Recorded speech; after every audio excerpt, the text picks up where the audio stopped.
This is the brand new Numarine 30XP, a world premiere here at Cannes. And we know what Numarine are about, don't we? They build composite, blue water capable explorer yachts with lots and lots of volume and a dash of style. Well, yes, but this one is a little bit different because you can have as an option a diesel electric propulsion system. So we're going to talk about that, and we're also going to show you an interior that is quite different for a yacht like this. So let's get on with it. I'm Jack Haines, welcome to YachtBuyer.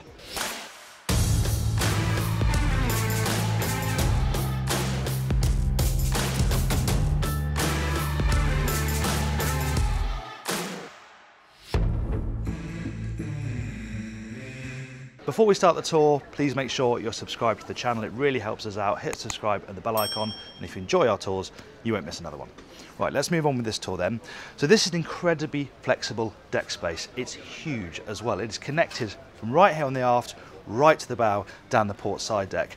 In terms of the space itself, it's very versatile. Obviously, this owner, who happens to be the owner of Numarine, has gone for a really big swathe of seating back here. Despite that, there's still a huge amount of floor space too, and this lovely dining table. Look at this tabletop, sparkling in the morning sun. That looks absolutely gorgeous. Flanked by wet bars, so as you can see, you've got all your cooling space on that side, and then over on this side is where you have your cooking facilities. The grill is tucked underneath this lid. You've got a bin and sink over on this side, ice maker down there, and some storage underneath. What's really nice is you can pick your way around the raised pilot house, not to starboard, that's blocked off, but you can move so easily, and there are no steps here. This is all completely flat. Storage down here on the port side, right forward to the foredeck. There are solar panels on top of the raised pilot house. We're going to get into those later on.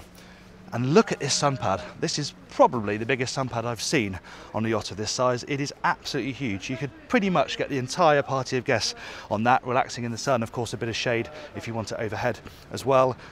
And nice, you've got this bench too. So this is sunken down a bit, but you're right forward on the boat here. You can admire both this gorgeous anchor gear, plus of course you've got your mooring gear as well, but of course a lovely place to sit and take in the view when the boat's on the move. We're going to go deck by deck on this one, so let's drop down to the raised pilot house.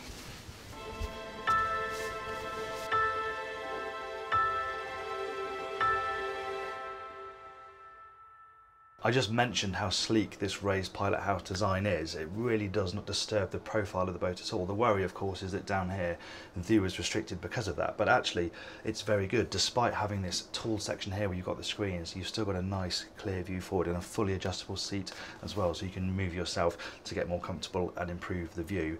The oversight of the systems is great because of the size of the screens, and you can have that mix of engine information, charting, and then a full suite of cameras so the skipper can keep an eye on the boat when they're moving along. And then your controls as well, steering wheel here, proportional thrusters. It's got CMC fin stabilisers too for at rest and on passage stabilisation. Throttles down here, of course. Now, when it comes to propulsion, you can have a pair of MAN diesel engines, 560 horsepower each, or you can have what this is, diesel electric, so that uses generators and electric motors. I'm going to go into the technicalities of that in the engine room, but the headline is this: at 9 knots, it'll do 3,000 nautical miles. Explorer indeed. Let's head downstairs and have a look at the main deck.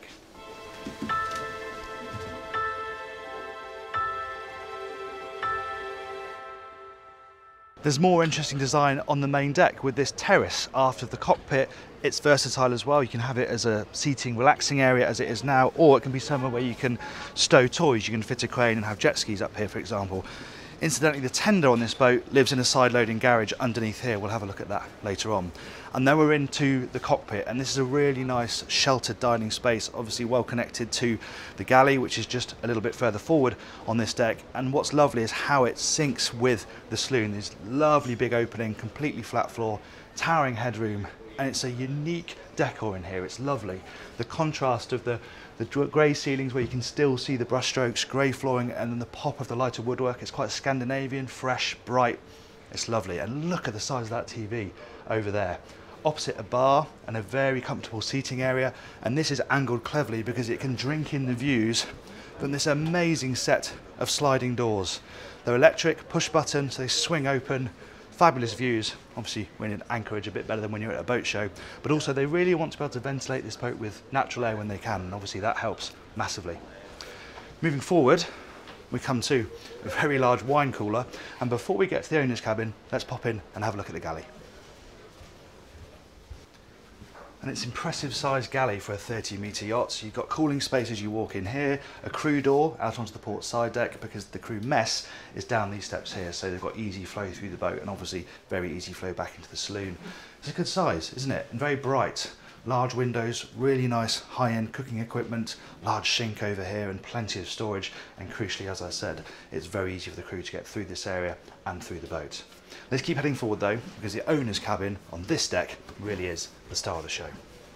As we head forward, I'll just point out where the day head is.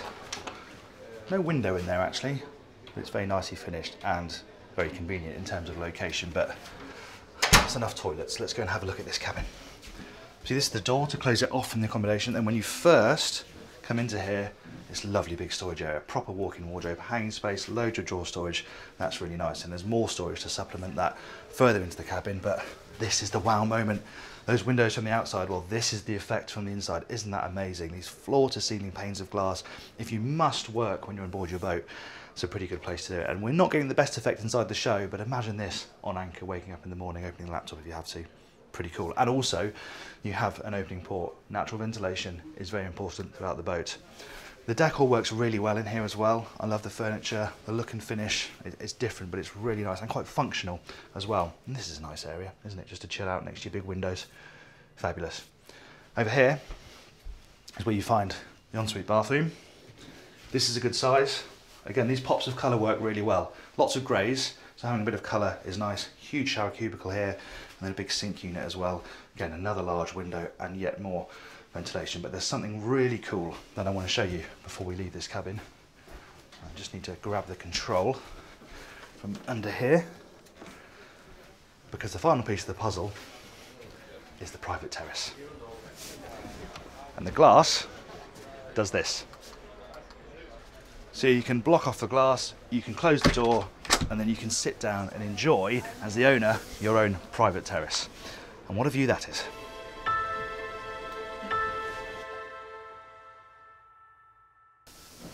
The staircase down to the lower deck is just aft of the owner's cabin, and down here you find 4 double cabins with ensuite bathrooms. We'll start with these forward ones.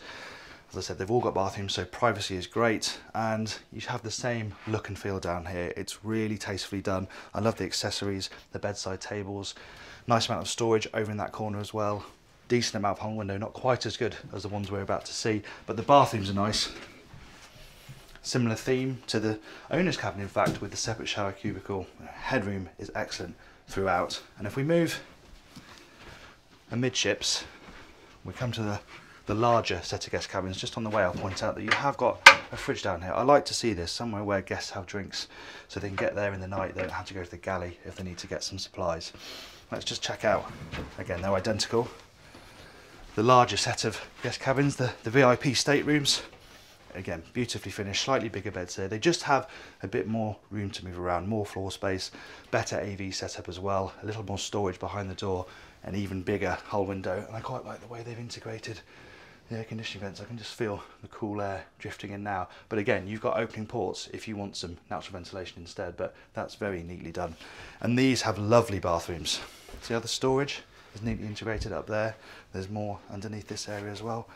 It's so nicely done. Fit and finish is beautiful. And these bathrooms are great. You know, it does feel pretty similar to the owner's cabin here with this big sink unit, this beautiful door, and a good size shower with a range height as well. They're really nicely done. Right, before we head to the engine room, let's go to the crew space.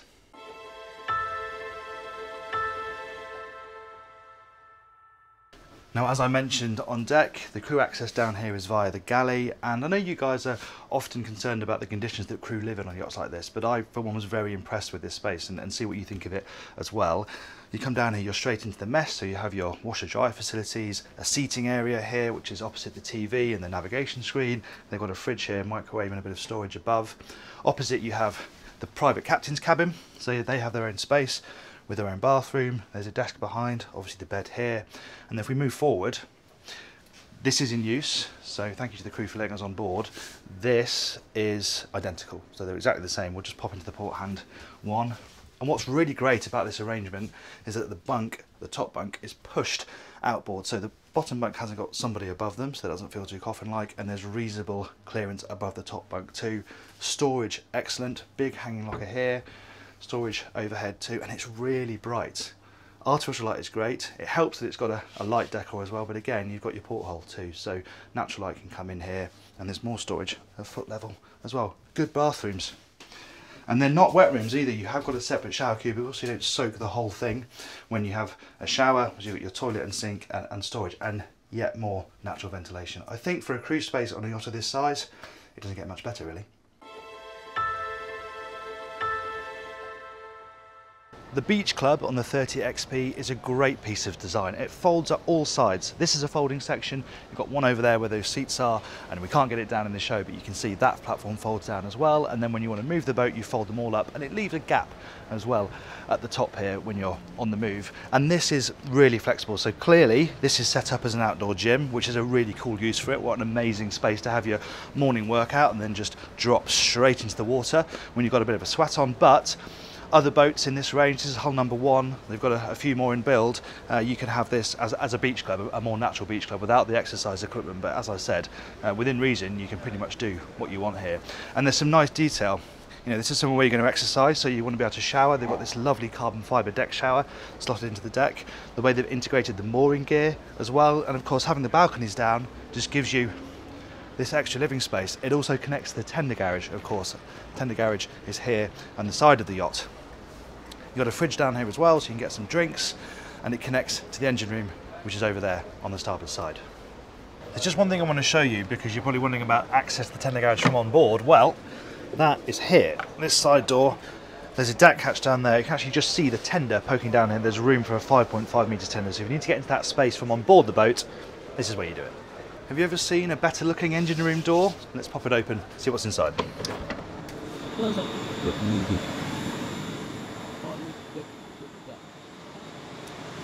Now at first look, the engine room is a little smaller than you might imagine, but of course in this car you haven't actually got the engines in here. You've got 3 generators, 2 up here and 1 over there. They're 188 kilowatts each, and there's a 4th one in the bow. Down here we've got 300 kilowatt electric motors, and they are powered by a 200 kilowatt hour battery bank. And it's a hybrid system, and it's sequential as well, so you can run on electric power for a matter of minutes. It's not really about that, it's about giving you autonomy on the water. And when you want to power along, they will fire up the generators as needed, depending on how fast you want to go. And as I said, at 9 knots with a 17,000 litre fuel capacity, you'll do 3,000 nautical miles. But what is interesting with the solar panels and the big battery bank is you can run all systems on anchor for 10 hours. I mean, air conditioning on eco mode stabilises everything without firing up the generators. And then you can recharge the batteries in 3 hours using the generators, and you're back to another 10 hours of use without having to fire them up. And here's quite a nice thing. That bow generator, if people are swimming, the captain can cut these off and just run the bow generator so it's quieter when guests are at the aft end of the boat. Clever stuff.